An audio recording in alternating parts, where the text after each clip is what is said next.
వేదికను అలంకరించిన డిఈఓ గారికి, ఎంఈఓ గారికి, హెచ్ఎం గారికి, ఇతర పెద్దలకు, ముఖ్య అతిథిగా విచ్చేసిన Shri Bhramara township private limited అధినేత గల్లా రామచంద్రరావు గారికి, నాయకులకి, కార్పొరేటర్లకి, డివిజన్ ప్రెసిడెంట్లకి, మరీ ముఖ్యంగా నా ప్రియమైన పిల్లలందరికీ పేరు పేరున నమస్కారం. ఈరోజు ప్రతి ఒక్కరి లైఫ్లో ఎవరు ఎలా చదువుకున్న ఈ స్టేజ్ మీద ఉన్న అందరూ లేదా కింద కూర్చున్న మీరు అందరూ కూడా వాళ్ళ జీవితంలో మొట్టమొదటి అడుగు ఏదైనా ఉంది అంటే అది 10వ తరగతి. అవునా కాదా? ఫస్ట్ స్టెప్ ఏదైతే ఉందో, ఫస్ట్ పరీక్ష ఏదైతే ఉందో అది 10th క్లాస్ ఎగ్జామ్. రోజు స్కూల్లో ప్రతి క్లాస్లో జరిగే ఎగ్జామ్స్ ఒక లెక్క అయితే 10th క్లాస్ అనేది ఒక ఫస్ట్ మైల్ స్టోన్ లాగా మన జీవితంలో మనం అందరం చెప్పుకుంటాం. ఈరోజు 60 ఏళ్ల ఫస్ట్ పూర్తి చేసుకుని రిటైర్మెంట్ అయిపోయే స్కూల్ ప్రిన్సిపల్ దగ్గర నుంచి కూడా ఫస్ట్ వాళ్ళు 10th క్లాస్లో ఎన్ని మార్క్స్ వచ్చాయి, 10th క్లాస్ ఏ స్కూల్లో చదువుకున్నాము, వాళ్ళ టీచర్లు ఎవరు అని మాత్రమే గుర్తుంటుంది. మధ్యలో ఇంటర్ ఎవరి దగ్గర చదివాము, డిగ్రీలు ఏం చేసాము, ఇంకేదైనా అధిరోహించినవన్నీ కూడా ఏం చేసాము అంటే కూడా మొట్టమొదటి స్టెప్ ఏదైతే ఉందో మన లైఫ్లో మనందరికీ గుర్తుండేది 10వ తరగతి. అయితే ముఖ్యంగా మీతో మాట్లాడాలి అని అనుకోవడానికి గల కారణం, ఇందాక డిఓ గారు చెప్పారు, 4 రోజుల నుంచి నేను ప్రయత్నిస్తున్నాను మీ అందరితో మాట్లాడడానికి, కుదరలేదని. అది వాస్తవం. మీతో మాట్లాడాలి అని అనుకోవడానికి గల ఏకైక కారణం ఏంటంటే మా అమ్మాయి ఎగ్జామ్ స్టార్ట్ అవుతున్నాయి. రేపు ఎగ్జామ్ అనగానే కూర్చొని చాలా బాధపడుతుంది. తను సిబిఎస్ఈ ఎగ్జామ్ రాయబోతుంది. ఎంతో బాధపడుతుంది, భయపడుతుంది, బెంగపడుతుంది.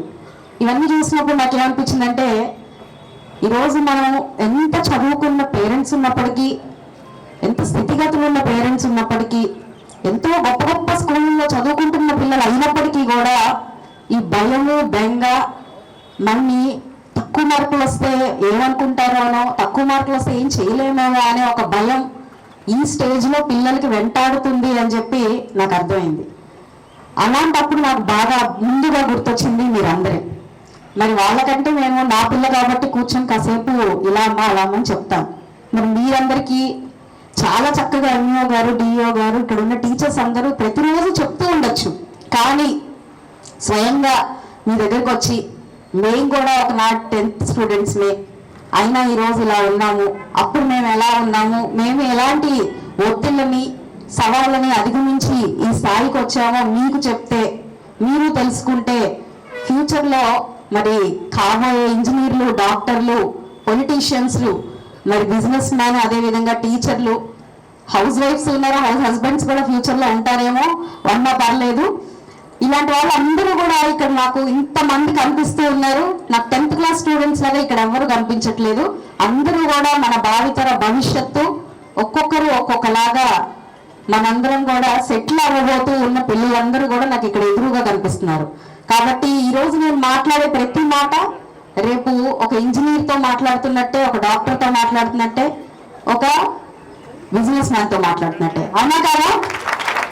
ఖచ్చితంగా ఏదో ఒకటి మాత్రం అయ్యే తీరుతాం. ఎట్టి పరిస్థితుల్లో మన తల్లిదండ్రులు మనం పోషించాలి, లేదా ఈ సమాజానికి మనం వదిలేసుకోవాలి, వాళ్ళు మనం పోషించాలి అనే పరిస్థితుల్లో ఈరోజు ఇక్కడ ఒక్క పిల్లవాడు కూడా లేరు అన్నది నా నమ్మకం. అవునా కాదా? ప్రతి ఒక్కరికి ఒక గోల్ ఉంది, ఏదో చెయ్యాలి అనే ఆశ ఉంది. వారందరూ ఇక్కడ కూర్చున్నారు అన్నది నా నమ్మకం. కాబట్టి మీరందరూ కూడా రానున్న ఈ పరీక్షని చాలా చాలా సమర్థవంతంగా ఎదుర్కోండి. అయితే ఈ పరీక్ష ముఖ్యంగా దేనికి పరీక్ష? మీ మార్కుల కోసమా, లేకపోతే మీరు ఏదైనా సాధించగలరు, సాధించలేరు అనే ఒక నిర్ణయమా అంటే ఖచ్చితంగా రెండూ కాదు. మీరేదో సాధించగలరు, సాధించలేరు అనడానికి రేపు మీరు రాయబోయే ఎగ్జామ్స్ ఖచ్చితంగా టెస్ట్ కాదు. అదేవిధంగా మార్క్స్, 500 మార్కులు వచ్చిన వాళ్ళు బ్యాంకులో వేసుకొని డబ్బులు రావు. ఇలా 200 మార్కులే స్కూల్ లాస్ట్కి వచ్చిన వాళ్ళు బ్యాంకులో వేసుకొని డబ్బులు సంపాదించలేదు. కాబట్టి మార్కులు అనేవి మనకి రెండూ ముఖ్యం కాదు. స్కూల్ ఫస్ట్ అయ్యి 500 మార్కులు వచ్చిన నేను ఈ స్టేజ్ మీద ఉన్నాను, ఇందాక చెప్పారు. అదేవిధంగా 200 మార్కులు వచ్చిన వాళ్ళు కూడా ఈ స్టేజ్ మీద ఉన్నారు. అంటే మనకు కావాల్సింది ఏంటి? మరి ఈ టెస్ట్ ఏంటి? ఈ టెస్ట్ కేవలం మన డిసిప్లిన్కి, ఇప్పటిదాకా మన లైఫ్లో మనం ఎలా ఉన్నాం, రేపు ఎలా ఉండబోతున్నాం అన్న దానికి మాత్రమే ఈరోజు 10వ తరగతి పరీక్ష అని మనందరం గుర్తుపెట్టుకోవాలి. ఒక డిసిప్లిన్కి ఏం చేయగలుగుతాం అనేది ఈ 10వ తరగతి పరీక్ష మాత్రమే మనల్ని డిసైడ్ చేస్తుంది. అంటే ఇంజనీర్ అవుతారా, డాక్టర్ అవుతారా అని కాదు, ఏం చేయగలుగుతారు, మనం ఏం సాధించగలుగుతాం. మీరు ఒకటే గుర్తుపెట్టుకోండి, ఇంజనీర్లు, డాక్టర్లు లేదంటే ఏరోనాటికల్ సైన్స్ లో చదివే వాళ్ళు మాత్రమే సక్సెస్ఫుల్ పర్సన్స్ కాదు సొసైటీలో. ఈరోజు ఒకరి చేత ఒకరి మీద డిపెండ్ అవ్వని ప్రతి ఒక్కరు కూడా సక్సెస్ఫుల్ పర్సన్ మీరు గుర్తుపెట్టుకోవాలి. అలాంటి సక్సెస్ఫుల్ పర్సన్స్ మన అందరం అవడానికి ఈ రోజు మనకి మన డిసిప్లిన్కి మన శ్రద్ధకి రాయబోయే ఎగ్జామే రేపు మన మార్చి 16వ తారీఖు రాయబోయే ఎగ్జామ్. కాబట్టి మీరు అందరూ డిసిప్లిన్ గా ఉన్నారా? Everybody is ready? సో మీరెంత డిసిప్లిన్ గా ఉన్నారో రేపు మీకు వచ్చే మార్క్స్ డిసైడ్ చేస్తాయి. ఒకవేళ తక్కువ మార్కులు వచ్చాయనుకోండి, డిసిప్లిన్ పెంచుకుందామని అనుకోండి. ఎక్కువ మార్కులు వచ్చాయనుకోండి, ఈ డిసిప్లిన్తో ఇలాగే కంటిన్యూ అవ్వాలి అని అనుకోండి. సో ఫ్యూచర్లో మనం ఏం కాబోతున్నామో అన్నదానికి మాత్రమే ఈరోజు ఒక స్టెప్పింగ్ స్టోన్ మనం వేయబోతున్నాం. ఇందాక ఎంఈఓ గారు ఒక కథ చెప్పారు, ఒక చిన్న పిట్ట కథ చెప్పారు. మరి ఇప్పటి నుంచే మొదలు పెట్టాలి, 15 రోజులే మనకు ఉన్నాయి. మనం ముందే తెలుసుకొని ఉంటే చాలా డెడికేటెడ్గా సంసిద్ధంగా మనం బాగా ప్రిపేర్ అయ్యేవాళ్ళమేమో అని అనుకోకండి. ఇప్పుడే మొదలు పెట్టాం. వాస్తవంగా 10th క్లాసు ఫస్ట్ స్టెప్ వేయబోతున్నాం. Long way to go. ఫ్యూచర్లో చాలా అవ్వబోతున్నాం.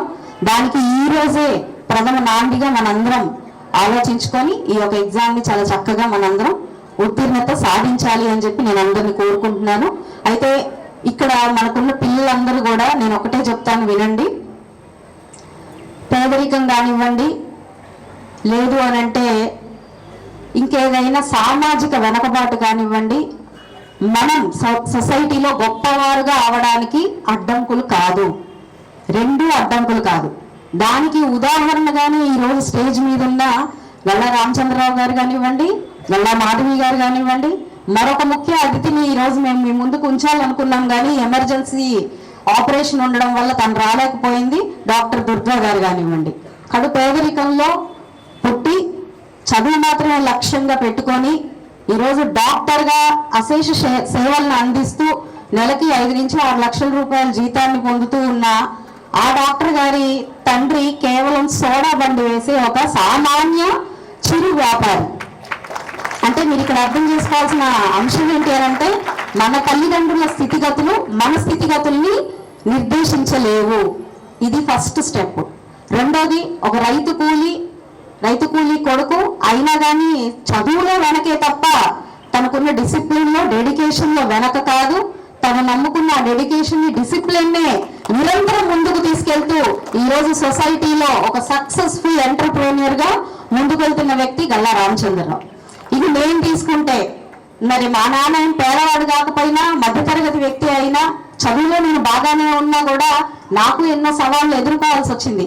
ఏదో అవ్వాలనుకుంటే ఈరోజు మీ ముందు ఇలాగా 5 సంవత్సరాలకే పరిమితం అయిపోయే ఒక పొలిటీషియన్ లాగా నుంచోవాల్సి వచ్చింది. అది కాదు వాస్తవానికి నా కోరిక. ఒక మంచి ఆఫీసర్ అవ్వాలన్నది నా కోరిక. సొసైటీకి చాలా చక్కగా సేవలు అందించాలి అన్నది నా కోరిక. అయితే ఈరోజు ఒక పొలిటీషియన్గా నుంచున్నాను మీ అందరి ముందు అని అంటే కూడా దాని వెనకాల కారణం ఆ రోజు ఏదో అవలేకపోయాను అని డిప్రెషన్లోకి వెళ్ళకపోవడం. ఆ రోజు నేను ఏదో చెయ్యాలి అని అనుకున్నాను, అది చేయలేకపోయాను అనే ఒక నిరుత్సాహంతో నేను నా ప్రయాణాన్ని ఆపుకోకపోవడం మాత్రమే ఈ రోజు ఇంత దూరం తీసుకురాగలిగింది అని చెప్పి చాలా నిక్కచ్చిగా చెప్పగలుగుతాను. కాబట్టి మనం నేర్చుకోవాల్సింది ఏంటంటే, పేదరికం కానివ్వండి, లేదంటే మన మార్కులు కానివ్వండి, లేదంటే జీవితంలో మనం కోరుకున్నది మాత్రమే జరగాలి అనే ఒక అంశం కానివ్వండి, మనం ఫ్యూచర్లో మన ఎదుగుదలని ఆపలేవు అని ఇక్కడ ఉన్న వాళ్ళందరూ అర్థం చేసుకోవాలి. కాబట్టి తొలి అడుగు వేయబోతున్నారు. రేపు మార్చి 16న అందరూ డెడికేటెడ్గా చక్కగా చదువుకోండి. స్ట్రెస్ ఎవరు ఫీల్ అవ్వద్దు. హ్యాపీగా ఇందాక రామచంద్రరావు గారు చెప్పినట్టుగా పరీక్ష రోజు మాత్రం టైంకి వెళ్ళండి. ఏముందిలే అని చెప్పి మీరు నీరసపడకండి. ఖచ్చితంగా అందరూ టైంకి వెళ్ళండి. అండ్ ఇంకా ముఖ్య సూచన మీ అందరికీ ఇవ్వదలుచుకున్నాను. ఇక్కడ అమ్మాయిలు ఉన్నారు, ఎండలు ఆల్రెడీ చాలా పెరిగిపోతూ ఉన్నాయి. అందరూ హైడ్రేటెడ్గా ఉండండి. అంటే బాగా వాటర్ లిక్విడ్స్ తీసుకుంటూ ఉండండి. హెల్త్ మీద ఫోకస్ చేయండి. ఈ హెల్త్ మీద ఫోకస్ చేయకుండా భయపడి, ఎందుకంటే దీనికి కూడా కారణం మా అమ్మాయి ఏ విషయం చెప్పాలన్నా కూడా ఫీవర్ వచ్చేసి ఒక 1 వీక్ బ్యాకే ఫీవర్ వచ్చేసి చాలా బాధపడిపోయింది. ఏంటి అని అంటే స్ట్రెస్. అంత స్ట్రెస్ తీసుకోవాల్సిన అవసరం లేదు. చాలా హ్యాపీగా జాలీగా ఎగ్జామ్స్ రాయండి. చెప్పాను కదా, ఇది కేవలం మీ డిసిప్లిన్కి మాత్రమే పరీక్ష. మీరందరూ చాలా వెల్ డిసిప్లైన్డ్గా నాకు అనిపిస్తున్నారు. ఎందుకంటే ఒక్క పిన్ డ్రాప్ సైలెంట్, అందరూ కూడా ఎక్కడ మాట్లాడుకోకుండా వింటున్నారు అంటే మీరందరూ చాలా వెల్ డిసిప్లైన్. మంచి మార్కులు మీ అందరికి వస్తాయి. గుంటూరు పశ్చిమ నియోజకవర్గ పిల్లలందరూ కూడా చాలా టాప్ ర్యాంక్లో ముందుకు వెళ్ళాలి. మరి మన గుంటూరు పశ్చిమ నియోజకవర్గం నుంచి పలానా డాక్టర్ ఉన్నాడు, కలెక్టర్ ఉన్నాడు, పలానా యాక్టర్ ఉన్నాడు, పలానా పొలిటీషియన్ ఉన్నాడు అని చెప్పుకుంటూ ఉంటే ఫ్యూచర్లో నాకు చాలా చాలా గర్వంగా ఉంటుంది. కాబట్టి మీరందరూ ఏదో ఒక మంచి స్థానంలో ఉండాలి అని చెప్పి కోరుకుంటున్నాను.